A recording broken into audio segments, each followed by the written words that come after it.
Would you please join me in a toast to Brenda? It's a very simple thing, Brenda. You are a unique woman, deeply loved by all. Happy birthday.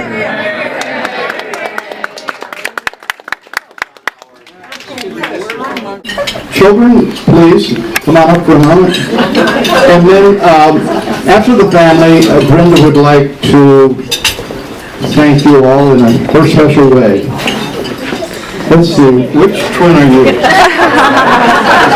Oh, I know, you're first. So Brett and I thought we would just say something hopefully short and sweet in regards to our mom. Everyone that's gathered here knows what an amazing friend Brenda, or Belle, as we call her, is to all that have the great fortune of knowing her personally. And we are even more fortunate to call her mom. So while we thought it would be nice and appropriate to highlight some of the great mom moments in our lives, we actually couldn't narrow them down. So instead, Brett and I decided to tell just a couple of times when we were so-called left to our own devices without mom's help. Some might say that these moments have shaped us to this day, or Brett's therapist for one. So we decided we'd begin with a family trip to Europe. And as Howard mentioned at the beginning of today's lunch, Brenda's favorite place is Paris. As he says, on her way to Connecticut, she tries to stop by Paris. So we arrive in Paris and very excited for the family to do what I'm sure every family does when they go to Paris, which is to go on a tour of the city together. How old were you? I was 44. So just a couple months ago. No, we were, great question, thank you. We were about 12 years old. I'd say about 12, that sounds about right. And so our mother decides that she's got obviously very important stuff to do in Paris. She's got about 15 shops to help keep a lot of Parisians employed. Our father, in typical fashion, had a business meeting, which at the time we thought he legitimately had a business meeting. We now recognize that means he was going to take a nap. So somehow our mother finds the only Parisian bus company that can possibly figure out how to do a 10-hour bus tour of the city. She starts to walk Grange, Gran and I, and Heather to the bus. And we start to get the sense that, wait, she's not part of the deal. She's not coming with us. Now, to give you some credit to my sister, Heather does the math on this, and somehow she begs my mother to let her go shopping with her for the entire day. Well, Grange, Gran and I ended up on this 10-hour bus tour with these headsets you put in, you press like the language, and it would tell you what was going on. And true story, we were stuck in traffic. We're looking out the window. Literally, we're writing on the window, like, help me, save me. And I think they literally put bracelets on us so that we wouldn't run away.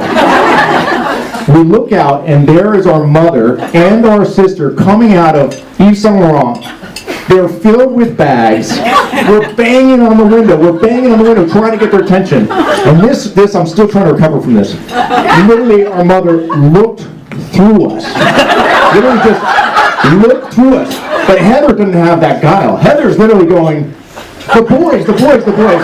And I'm sure under my mother's breath she said, just keep looking through. That bus will pass, that light will turn. So, anyway, that was Paris.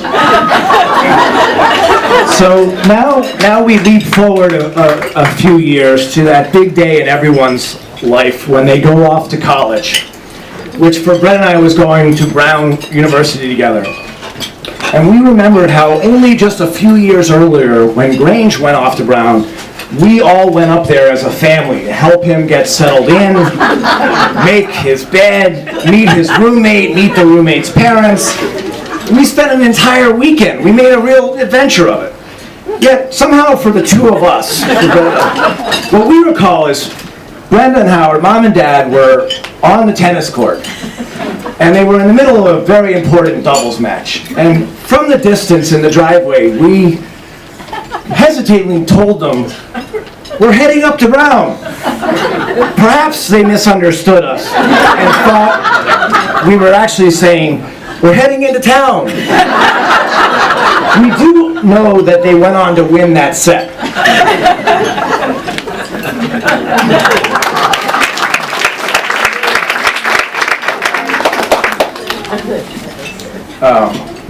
So over the course of our, as I stated, 44 years, we really only have a couple of examples where we could even possibly, and the truth is it is a stretch, to say our mother ever felt short of being the greatest mother any children could ever ask for.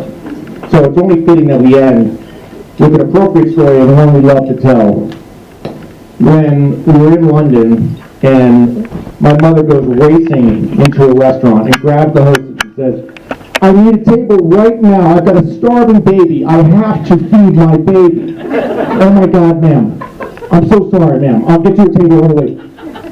Ma'am, where is your baby? He's parking his Range Rover.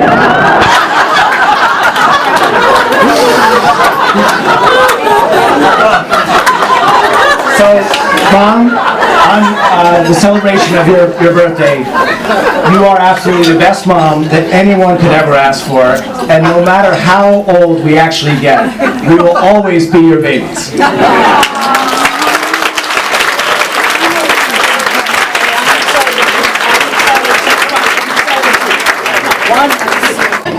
I'm Heather, the fourth child, the only daughter, the apple of my father's eye. Obviously, he was overwhelmed when he mentioned my three brothers. This is my husband, John, and then Grange's wife, Susan, and then Brett's wife, Adrian, and Grant's, in case you guys don't know, fiance, Elle.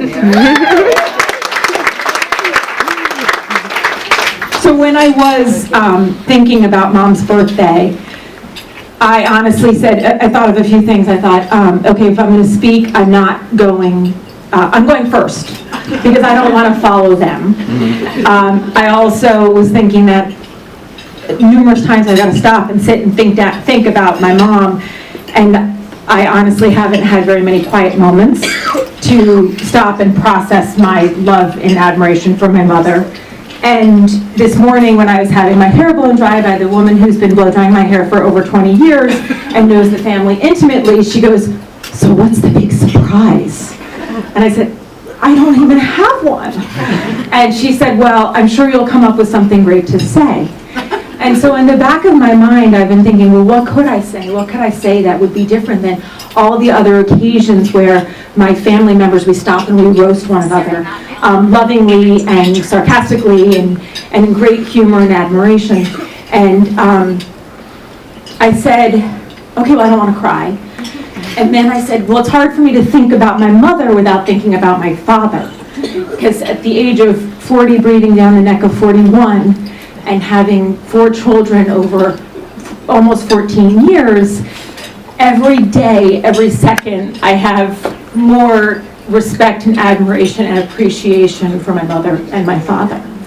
And I know that I felt that way at 20, I know I felt that way at 30, and I can tell you I sure as hell feel that way at 40. So, Mom, happy birthday. I look back, as Dad loves to poke fun at me about our dark years and my teen years and being a real brat in high school. And they love to bring that up every time my daughter can give me some sass and say, it's Carla.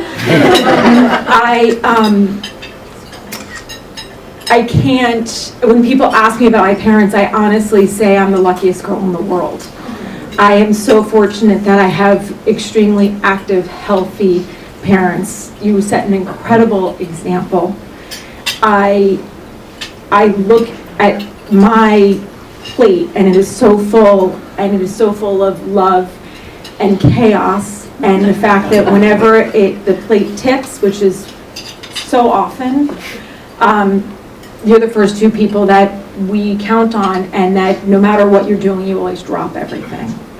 So although you are 75, in my mind, you're about 45, and I'm just trying to keep up with you. I really do. So Mom, you are extraordinary. You are, I don't know how you do it. You've got more energy than any woman I know. But thank you for setting the incredible example to the 4 of us, to the 9 grandchildren, and to all of your friends, because you blow me away every day. I often shake my head when I think of my mom, saying, how does she do it? So, Mommy, happy birthday.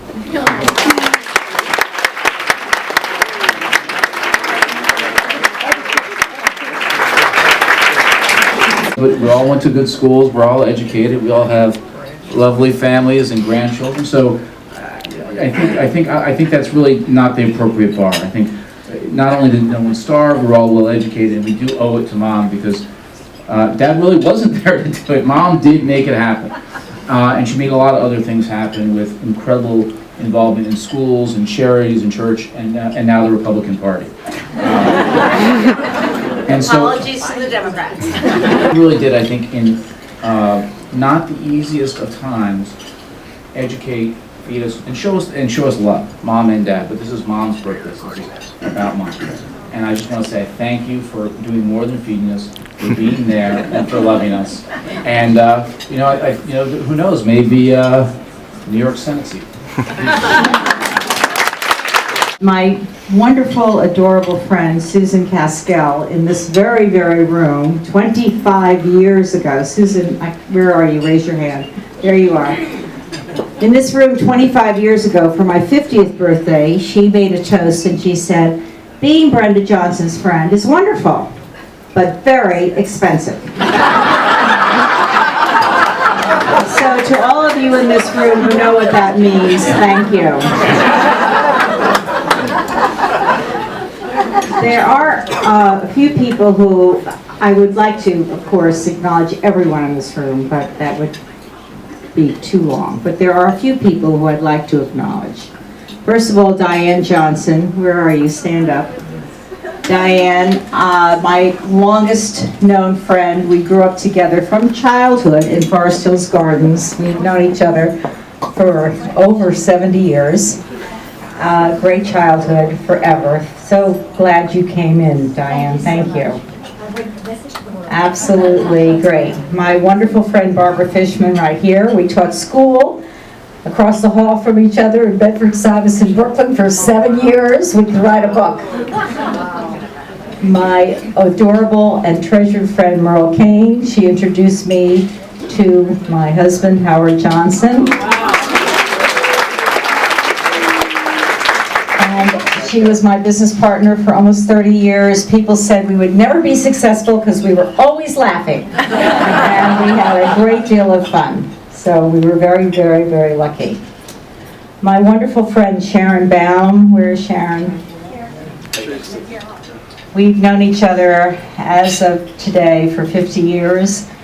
I was on her first real date with Stephen, her husband.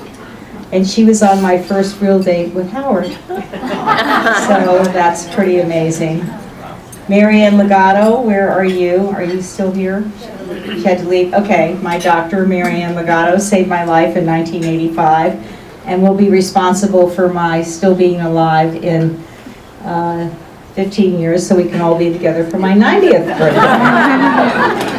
birthday. Did Ambassador Sue Cobb leave? Ambassador Sue Cobb, my wonderful friend and mentor and teacher who made it so special for me to become an ambassador, taught me how to do the best job in the world. Thank you, Sue, so much for coming up, and her wonderful husband. And to dear, wonderful Aunt Kathy, where are you, Aunt Kathy? Aunt Kathy, who helped me raise the 4 children. For sure, they never starved with Aunt Kathy around.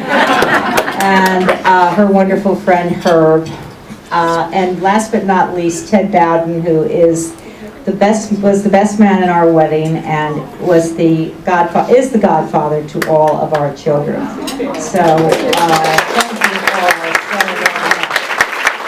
And of course to all my fabulous children and their spouses and my 9 amazing grandchildren, and of course to the man of my dreams, Howard, who made all my dreams come true.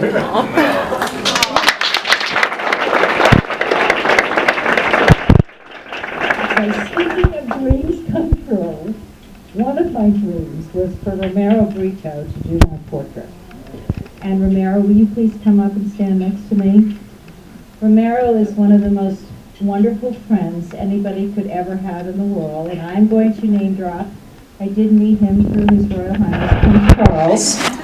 How could I ever be so lucky as to meet this wonderful man? And one of my dreams was to have Romero do my portrait. You've all seen the portrait in the invitation. You've seen it on the cake. But now you're going to see it in person. And this is Romero, who I hope will say a few words about how he paints, because he is an amazing man, an amazing friend, and a fabulous artist. Thank you, Romero. I love you. Now, thank you so much, Brenda, to invite me to your birthday, and for me it's been a true honor to do your portrait. And the first time when I met you in Buckingham Palace, for me was amazing, because you're so inclusive, you're so caring, you were so interested about asking me about my art, and we became friends. And for me, it's been a true honor to do your portrait, and meet some of your friends in here, and get to know your family as well. So and basically I'm like, the same thing your husband was saying earlier on about patriotism. I was born in Brazil.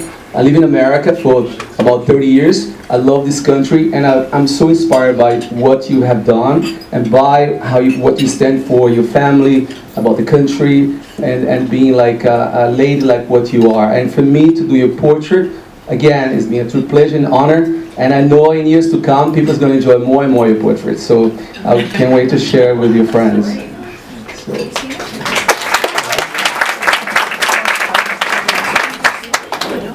Here we go.